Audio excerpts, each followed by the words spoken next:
नमस्ते। आप सभी का स्वागत। मैं डॉक्टर दिनेश परमार। जैसा कि हम वस्तुनिष्ठ प्रश्नों पर अध्ययन कर रहे हैं, अध्याय 8वां प्राचीन भारत पर विदेशी आक्रमण बहुत इम्पोर्टेंट है। इससे बहुत से क्वेश्चंस आते हैं। राजाओं का नाम है और राजवंश है, उसको हमें सुमेलित करना है।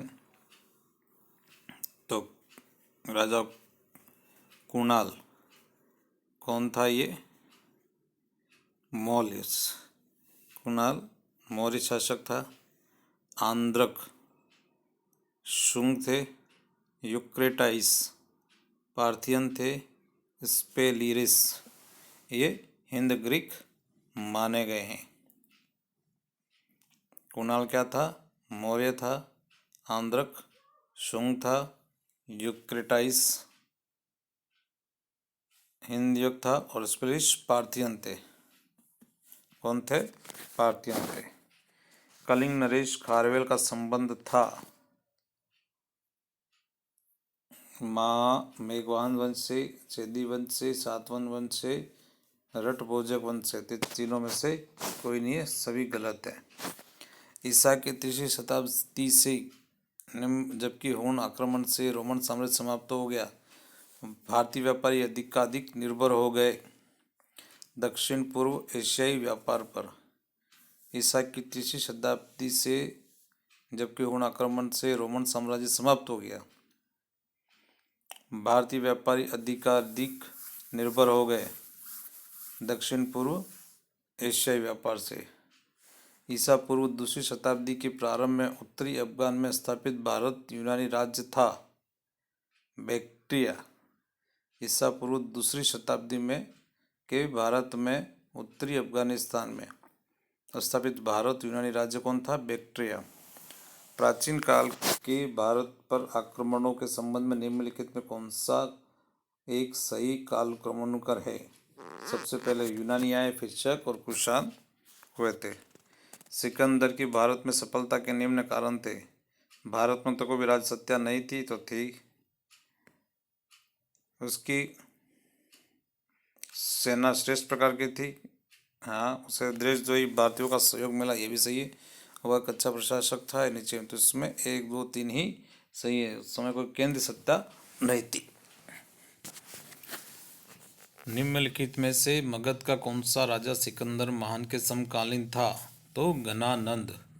सिकंदर के हमले के समय उत्तर भारत पर निम्नलिखित राजवंशों में से किसी एक का शासक था? तो नंद होगा। 5वीं शताब्दी ईस्वी पूर्व में भारतीय प्रांत निम्नलिखित को 320 टैलेंट स्वर्ण वार्षिक कर के रूप में देता था? तो फारस। 5वीं शताब्दी ईसा पूर्व में भारतीय प्रांत निम्नलिखित को 320 टैलेंट स्वर्ण वार्षिक कर के रूप में देता था? तो फारस को।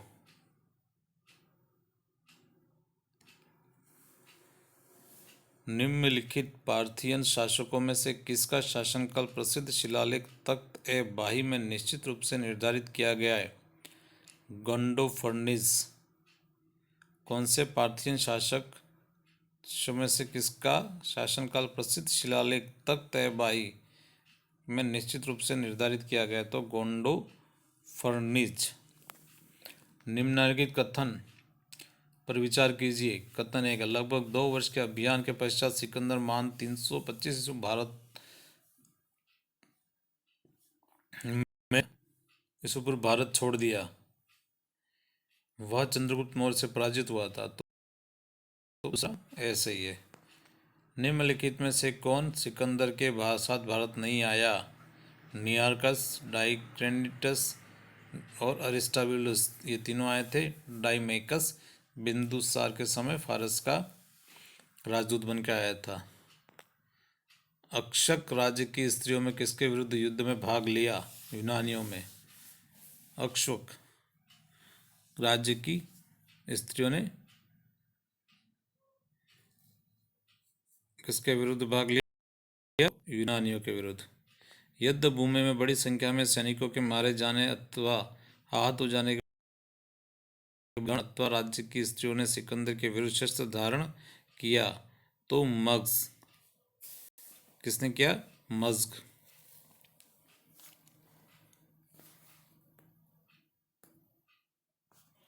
मज्ग। निम्नलिखित में से किसने भारत में स्वर्ण सिक्कों का प्रचलन नियमित उपयोग के लिए किया? तो विम कडफिसेस ने। भारत में स्वर्ण सिक्कों का प्रचलन नियमित रूप से किया गया तो विम कडफिसेस ने। निम्नलिखित में किस शासक को सर्वप्रथम सोने के सिक्के जारी करने का श्रेय दिया जाता है? तो विम कडफिसेस। निम्नलिखित में हमारे देश को इंडिया संबोधित करने वाले कौन थे? यूनानी। निम्न में सर्वप्रथम ने व्यापक पैमाने पर स्वर्ण मुद्रा प्रचलन किया तो विम कडफिसेस।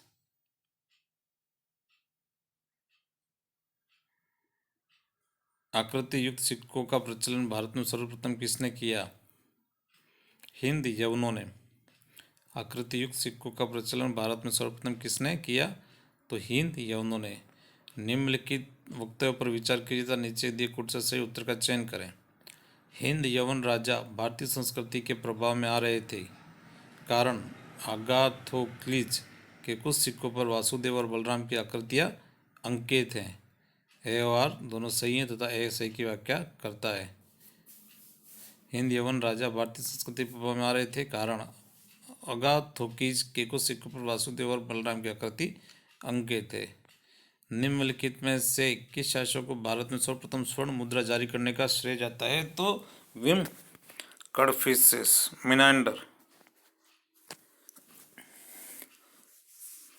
ये गलत है, यहाँ पे विम कडफिसेस को स्वर्ण मुद्रा जारी करने का श्रेय जाता है। भारत में उत्कीर्ण सिक्कों का सबसे पहले चयन आरंभ करने वाले थे हिंद यूनानी। मिनेंडर एक यवन राजा था। स्वर्ण सिक्के सर्वप्रथम किसने चलाए? तो मिनांडर ने सर्वप्रथम चलाए थे और भारत में विम कडफिसेस ने। उस वीर भारतीय का नाम बताइए जिसने सिकंदर से झेलम तट पर पराजित किया? तो पुरु ने।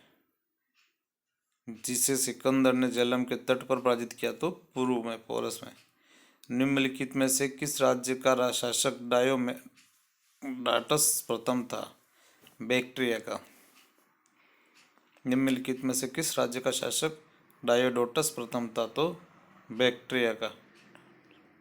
सिकंदर भारत में कितने माह रहा? 19 माह।